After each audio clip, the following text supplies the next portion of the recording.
Hello, welcome to my channel. കഴിഞ്ഞ ആഴ്ച ഞാൻ ഇഡ്ഡലി ഉണ്ടാക്കിയിട്ടുണ്ടായിരുന്നു.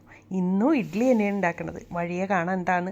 അപ്പോൾ ഞാനിന്ന് എടുക്കുന്നത് 5 കപ്പ് റേഷൻ പുഴുക്കലരിയാണ് കേട്ടോ. 5 കപ്പ് റേഷൻ പുഴുക്കലരി നമ്മൾ സാധാരണ കിട്ടുന്നതാണ്. അധികം പൈസ ചിലവൊന്നുമില്ല. പിന്നെ ചേർക്കുന്നത് 1 കപ്പ് പച്ചരി കേട്ടോ. അപ്പോൾ ഇത് രണ്ടും നമ്മൾക്ക് അധികം പൈസ ചിലവില്ലാതെ കിട്ടുന്നതാണ്. ഇതൊക്കെ റേഷൻ പീടികയിൽ നിന്ന് കിട്ടുന്നതാണ്.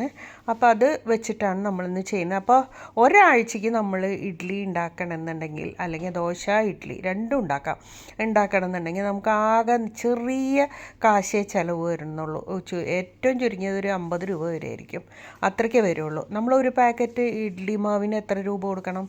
പിന്നെ അത് തന്നെയല്ല, ഈ ആകെ നല്ല ഹൈജീനിക്കായിട്ടല്ല അതിൻ്റെ മിക്സിങ്ങൊക്കെ.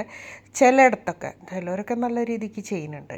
അപ്പോൾ അതാണ്. അപ്പോൾ അത് നന്നായിട്ട് കഴുകി വൃത്തിയാക്കണം കേട്ടോ. ഒരു 5 പ്രാവശ്യമെങ്കിലും, ഏറ്റവും ചുരുങ്ങിയത് ഒരു 8 പ്രാവശ്യം ഇറക്കിക്ക് കഴിക്കോ. എന്നിട്ട് വെള്ളം ഒഴിച്ചത് മാറ്റി വെച്ചു. എന്നിട്ട് അതിലേക്ക് വേറൊരു പാത്രം വെച്ചു. എന്നിട്ട് അതിലേക്ക് 1 കപ്പ് ഉഴുന്ന്, ബോൾ പോലത്തെ ഉഴുന്നാണ് നമ്മൾ എടുത്തിരിക്കുന്നത് കേട്ടോ. അതൊന്ന് ശ്രദ്ധിക്കുക. നല്ല ഫ്രഷായിട്ടുള്ള ഉഴുന്ന് തന്നെ എടുക്കണം. ആ ബോൾ പോലത്തെ ഉഴുന്ന് ഞാൻ ഒരു പാത്രത്തിലേക്ക് ഇട്ട് കൊടുക്കുന്നുണ്ട്. വളരെ സിമ്പിളായിട്ടുള്ള കാര്യമാണ് കേട്ടോ. പിന്നെ 1 ടേബിൾ സ്പൂൺ ഉലുവ, വെന്തയം, അതും കൂടെ ചേർത്ത് കൊടുക്കാം. ഇനി നന്നായിട്ട് ഇത് വാഷ് ചെയ്യുക. ഇതും ഇതേപോലെ തന്നെ കുറേ പ്രാവശ്യം നല്ല തിരുമ്പി കഴുകി നല്ല കളറ് വരുത്തണം.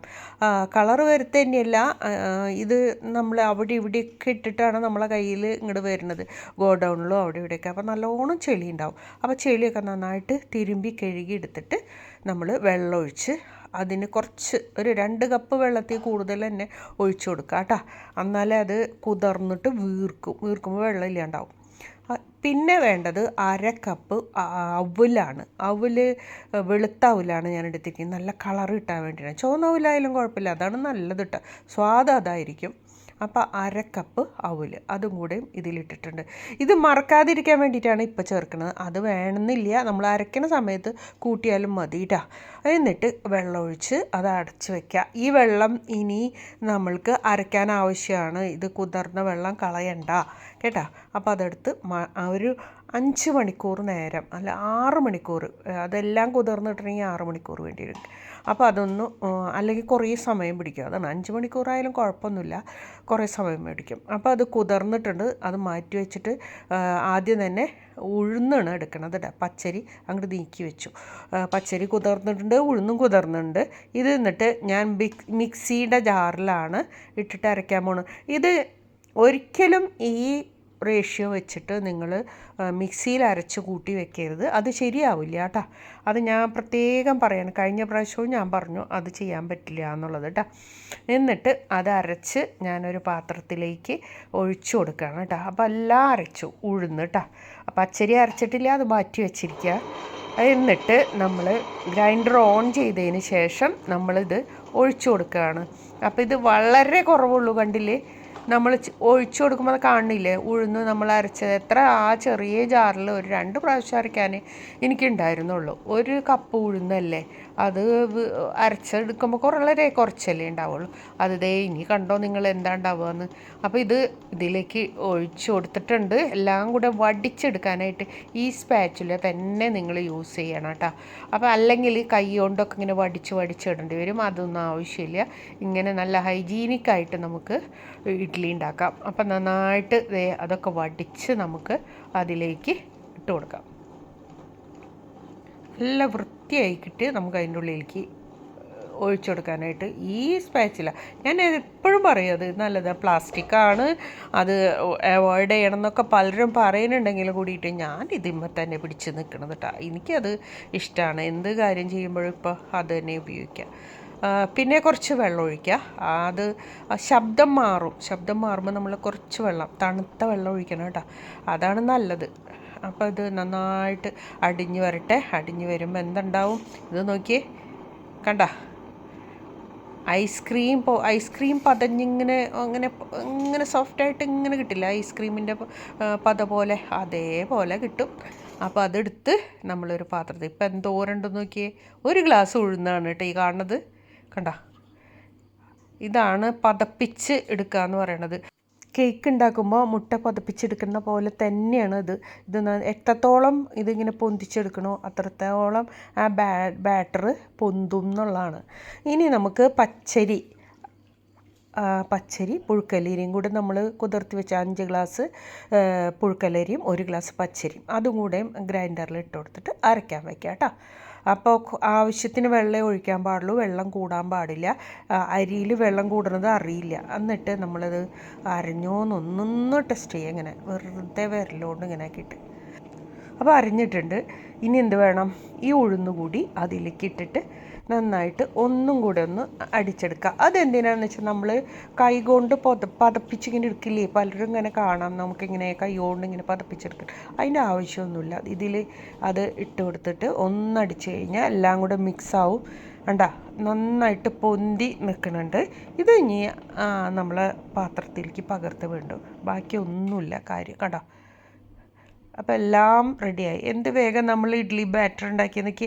ഇഡ്ഡലി മാത്രമല്ല കേട്ടോ, ദോശയ്ക്ക് നമുക്കിത് ഉണ്ടാക്കി വെക്കാം. അപ്പോൾ ഇത് ഉണ്ടാക്കി വെക്കുമ്പോൾ ശ്രദ്ധിക്കേണ്ട കാര്യങ്ങൾ, ഫ്രിഡ്ജിൽ വെക്കുമ്പോൾ ഉപ്പിടാതെ പാത്രത്തിൽ, കുപ്പി എന്ന് വെച്ചാൽ നമ്മൾ ഏതെങ്കിലും ഒരു പാത്രങ്ങൾ, കണ്ടെയ്നറുകൾ മൂടിയുള്ള കണ്ടെയ്നർ, ഇതേപോലത്തെ മൂടിയുള്ള കുറച്ച് പാത്രങ്ങൾ വേണം. അപ്പോൾ ഒരു 3 or 4 പാത്രങ്ങളിലാക്കിയിട്ട് നമ്മൾ ആവശ്യാനുസരണം ഒരു ദിവസം എത്ര യൂസ് ചെയ്യുന്നു നമുക്കൊരു കണക്കുണ്ടല്ലോ, ആ കണക്കനുസരിച്ച് ഇതിലേക്ക് ഇട്ട് കൊടുത്ത് നമ്മൾ ഫ്രിഡ്ജിൽ സൂക്ഷിച്ചാൽ ഒരേ പാത്രം എടുത്താൽ മതി കേട്ടോ. ഇതിൻ്റെ ചെറുത് മേടിച്ചാൽ മതി. അപ്പം നമുക്ക് അതിൽ ടൈറ്റായിട്ട് അടച്ച് ഫ്രിഡ്ജിൽ സൂക്ഷിക്കാം, എന്നിട്ട് എടുക്കാം. ഈവനിങ്ങിൽ നമുക്ക് പെട്ടെന്ന് ചോറ് കഴിഞ്ഞു എന്നുണ്ടെങ്കിലും ദോശയോ ഇഡ്ഡലിയോ ഉണ്ടാക്കി കഴിക്കാം. വളരെ സുഖമാണ്, നമ്മളെ ഡൈജഷനൊക്കെ ഏറ്റവും നല്ലതാണ് ഇഡ്ഡലി ദോശ എന്നുള്ളത്. അപ്പോൾ അത് ഞാൻ മാറ്റിവെച്ചു, ഒരു പാത്രം ഞാനെടുത്ത് മാറ്റിവെച്ചു കേട്ടോ. പിന്നെ ബാക്കി ഞാനിത് ഇങ്ങനെ മൂടി വെച്ചതെന്ന് വെച്ചാൽ അപ്പോൾ അതങ്ങനെ മുകളിലേക്ക് ഇങ്ങനെ പൊന്തി വരുമല്ലോ, അതിന് വേണ്ടിയിട്ട്. അപ്പോൾ അതെ, പിറ്റേ ദിവസം രാവിലെ ഞാൻ നോക്കുമ്പോൾ ഇങ്ങനെയാണ് കാണുന്നത്. ഇത് നന്നായി പതഞ്ഞ് പൊന്തിയിട്ടുണ്ട്, കണ്ടോ, നല്ല കളറുണ്ട് മാവിന് ഇല്ലേ. അപ്പോൾ അതെ ഇങ്ങനെ കിട്ടും നമ്മളെ മാവ്, കണ്ടോ, നല്ല സോഫ്റ്റായിട്ടാണ് കിട്ടുന്നത്. ഗ്രൈൻഡറിൽ അരയ്ക്കുമ്പോൾ മാത്രമേ ഇങ്ങനെ കിട്ടുള്ളൂ കേട്ടോ. മിക്സിയിലാണെങ്കിൽ 3:1, 3 ഗ്ലാസ് പച്ചരി 1 ഗ്ലാസ് ഉഴുന്ന്. നമ്മൾ ദോശയ്ക്കാണെങ്കിൽ ഇഡ്ഡലിക്കാണെങ്കിൽ 1 ഗ്ലാസ് ഉഴുന്ന്, 1 ഗ്ലാസ് പുഴുക്കലരി, 1 ഗ്ലാസ് പച്ചരി, 1 ടീസ്പൂൺ വെന്തയം. ഇതാണ് അതിൻ്റെ റേഷ്യോ. അപ്പോൾ അതേ വെള്ളം എടുക്കുക, കുറച്ച് വെള്ളം ഇഡ്ഡലി ചെമ്പിൽ വെച്ചിട്ട് നമ്മളത് നന്നായിട്ട് ആവി വരുമ്പോൾ നമ്മൾ ഈ തട്ടിൽ ഇത്തിരി എണ്ണ പുരട്ടി, അല്ല തുണി വെക്കുകയാണെങ്കിൽ നല്ലതാണ്, നല്ല പോലെ നമുക്ക് കിട്ടാനും നല്ല തുണിയിൽ നിന്ന് ഇങ്ങനെ കുറച്ച് വെള്ളം കുടഞ്ഞാൽ അങ്ങനെ ചെരിച്ചിട്ടാൽ മതി. ഇത് എണ്ണ പുരട്ടി നമ്മൾ ആ പാത്രം വെച്ചിട്ട് ഉണ്ട്. അപ്പോൾ ഇത് കഴിഞ്ഞിട്ട് ആവശ്യത്തിന് ഉപ്പിട്ടിട്ടില്ല, മാവിൽ ഉപ്പിട്ടിട്ടില്ലല്ലോ, ഫ്രിഡ്ജിൽ വെച്ചാലൊന്നും ഉപ്പിട്ടിട്ടില്ല. ഇത് ഇനി നന്നായിട്ട് മിക്സ് ചെയ്യുക. കണ്ടോ, നല്ല തണുപ്പാണ് ഇവിടെ രാവിലെ, അത് എന്നിട്ടാണ് ഇത്രയും പൊന്തിയത്. അതെല്ലാം ചൂടാണെങ്കിലുണ്ടല്ലോ ഇത് നിറയും. അപ്പം അതെ ഇങ്ങനെ ഇത്തിരി എണ്ണ പുരട്ടി അത് കഴിഞ്ഞ് നമ്മളെ മാവ് ഇതിലേക്ക് കോരൊഴിക്കുക. അപ്പോഴേക്കും വെള്ളം തിളയ്ക്കട്ടെ.